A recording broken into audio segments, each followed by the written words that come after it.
அதனை எரித்து எந்த ஆண்டில் அரசியலுக்குள் வந்தாரோ அதே ஆண்டு டிசம்பர் மாதம் போராட்டத்தில் கலந்து கொண்டு கைதாகி சிறைக்கு போனவர் நம்முடைய உதயநிதி ஸ்டாலின் அவர்கள். செய்தியே கிடையாது. ஆனா வாய் கொஞ்சம் கூட கூசாம இந்த சுப வீரபாண்டியன் அவர்கள் பொய் சொல்லியிருக்காருங்க. நான் என்ன கேட்குறேன்னா, இப்படி எல்லாம் பொய் சொல்லிதான் நீங்க வயிறு வளர்க்கணுமா? சொல்லுங்க சுப வீரபாண்டியன் அவர்களை, இப்படியெல்லாம் பேசிதான் வயிறு வளர்த்தாகணுமா? ஒருத்தர் சமூக வலைதளத்தில் எழுதுறாரு, சுப வீரபாண்டியன் அவர்கள் இப்படி பேசுறாரு, உதயநிதி ஸ்டாலின் அவர்கள் ஜெயிலுக்கு போனாருன்னு சொல்லிட்டு. ஆமாங்க, உதயநிதி ஸ்டாலின் அவர்கள் ஜெயிலுக்கு போயிருக்காருங்க. என்ன பண்ணாரு? சந்தானோட நடிச்சாரு ஒரு கல்லு ஒரு கண்ணாடி, அந்த படத்துல ஜெயிலுக்கு போனாரு. ஓ, அதை பார்த்துட்டு நம்ம சுப வீரபாண்டியன் அவர்கள் உதயநிதி ஸ்டாலின் அவர்கள் ஜெயிலுக்கு போனாருன்னு சொல்லிட்டு நம்பியிருக்காரா? தமிழுறவுகள் அனைவருக்கும் வணக்கம்.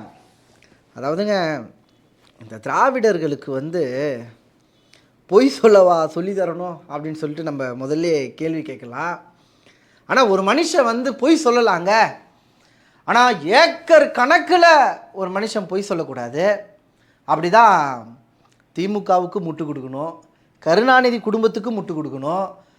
கருணாநிதிக்கு முட்டு கொடுத்தாச்சு, ஸ்டாலினுக்கு முட்டு கொடுத்தாச்சு, இப்போ உதயநிதிக்கும் முட்டு கொடுத்துட்ருக்கோம். நாளைக்கு இன்பநிதிக்கும் நான் முட்டு கொடுப்பேன் அப்படின்னு ஒருத்தர் வாழ்ந்துட்டுருக்காரு, சுப வீரபாண்டியன் சொல்லிட்டு. சமீபத்தில் அவர் ஒரு மேடையில் பேசின ஒரு காணொலி என்னால் பார்க்க முடிஞ்சது. அந்த காணொலியில் பார்த்தீங்கன்னா, சுப வீரபாண்டியன் அவர்கள் 2019ஆம் ஆண்டு உதயநிதி ஸ்டாலின் அவர்கள் அரசியல் களத்துக்குள்ளே வராருங்க. அதை அவர் எப்படி பேசுகிறார் பாருங்களா, வீரமாக பேசுகிறார்.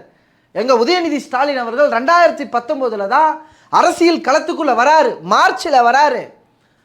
மார்ச்சில் வந்தபோதும் அதே ஆண்டு உதயநிதி ஸ்டாலின் அவர்கள் டிசம்பர் மாதத்தில் குடியுரிமை திருத்த மசோதா சட்டத்தை கண்டித்து ஆர்ப்பாட்டம் செய்து ஜெயிலுக்கெல்லாம் போனாருங்க அப்படின்னு சொல்லிட்டு நம்ம சுப வீரபாண்டியன் அவர்கள் பேசியிருந்தார்.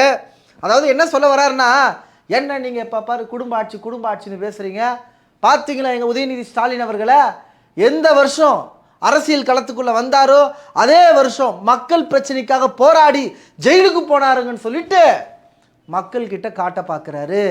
யாருன்னா இந்த சுப வீரபாண்டியன் அவர்கள். என்னடா சொல்கிற, உதயநிதி ஸ்டாலின் அவர்கள் ஜெயிலுக்கெல்லாம் போயிருக்காரா?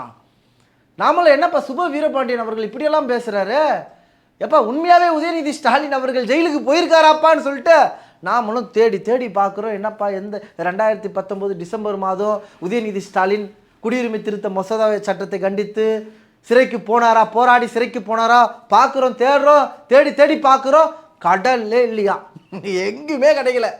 அப்படி ஒரு செய்தியே கிடையாது.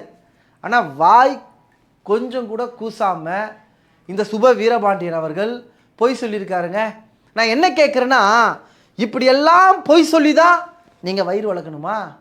சொல்லுங்கள் சுப வீரபாண்டியன் அவர்களை, இப்படியெல்லாம் பேசி தான் வயிறு வளர்த்தாகணுமா?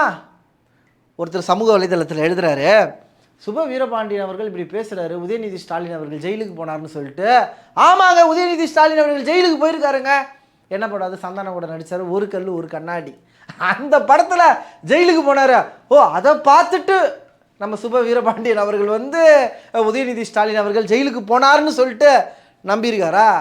ஓ, படத்தெல்லாம் பார்த்துட்டு நீ நம்பலாமா இது போல் உதயநிதி ஸ்டாலின் அவர்கள் ஜெயிலுக்கு போயிருக்கான்னு சொல்லிட்டு?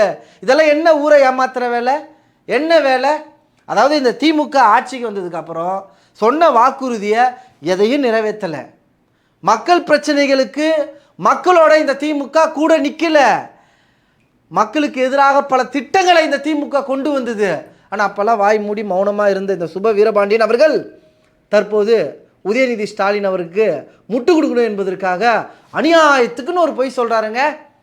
முதல்ல இந்த சுப வீரபாண்டியன் போன்ற நபர்கள் எல்லாம் என்ன சொல்லணும்னா, நாங்கள் திராவிட கொள்கையை காப்பதற்காக, திராவிட சித்தாந்தத்தை காப்பதற்காக, பெரியாரின் தத்துவத்தை காப்பதற்காக ஊரூராக போயிட்டு நாங்கள் பேசுகிறோங்க. எங்களுடைய அரசியல் அனுபவம் எவ்வளவு தெரியுங்களா? இவர் கேட்கலாம் சுப வீரபாண்டியன் அவர்கள், எங்களுக்கெல்லாம் இல்லாத தகுதி உதயநிதி ஸ்டாலினுக்கு இருக்கா அப்படின்னு கேட்டால் அவர் ரோசம் உள்ளவர், சுயமரியாதை கொள்கையை பின்பற்றக்கூடியவர். அந்த ரோசம் அந்த மானம் எதுவும் இல்லாததால தான் என்ன பண்ணுறாருன்னா உதயநிதி ஸ்டாலின் அவர்கள் ஜெயிலுக்கு போனார்னு பேசுகிறார். இப்போ ஐயா ஸ்டாலின் அவர்கள் எனக்கு அப்புறம் என் குடும்பத்தில் யாரும் அரசியலுக்கு வரமாட்டாங்கன்னு பேசினாரு.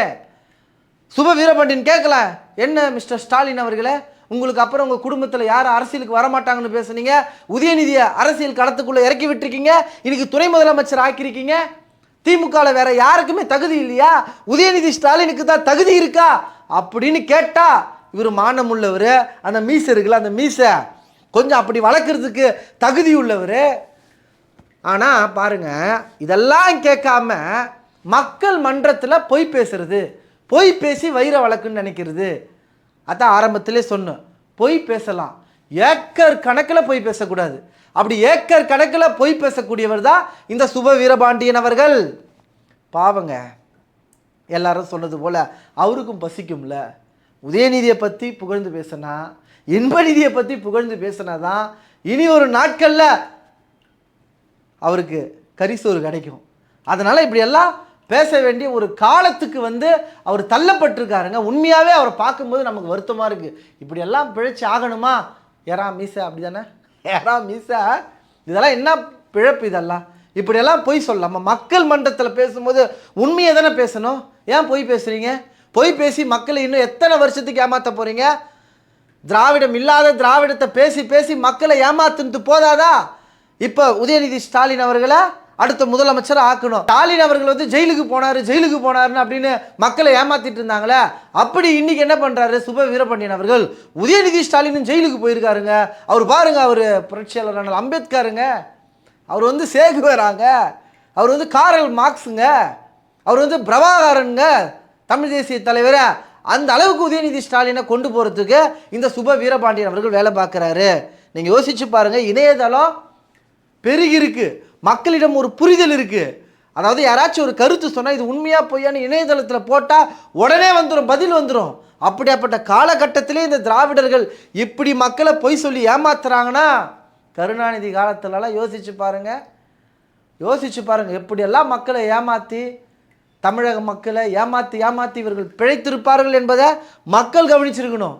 முக்கியமாக இந்த சுப வீரபாண்டியன் அவர்கள், உதயநிதி ஸ்டாலின் அவர்கள் அரசியலுக்கு வந்த அதே ஆண்டு ஜெயிலுக்கு போனார்னு பேசியிருப்பதை நீங்கள் எப்படி பார்க்குறீங்கன்றத உங்களுடைய கருத்துக்களை தெரியப்படுத்துங்க. மீண்டும் அடுத்த ஒரு நல்ல பதிவுகளில் உங்களை சந்திக்கிறேன். இதுவரை நமது இன விடுதலை வலையொலியை பின்தொடராத உறவுகள் பின்தொடருங்கள், விருப்பம் தெரிவிங்கள். இந்த பதிவு குறித்த உங்களுடைய கருத்துக்கள் வரவேற்கப்படுகிறது. நன்றி, வணக்கம், வாழ்க தமிழ்.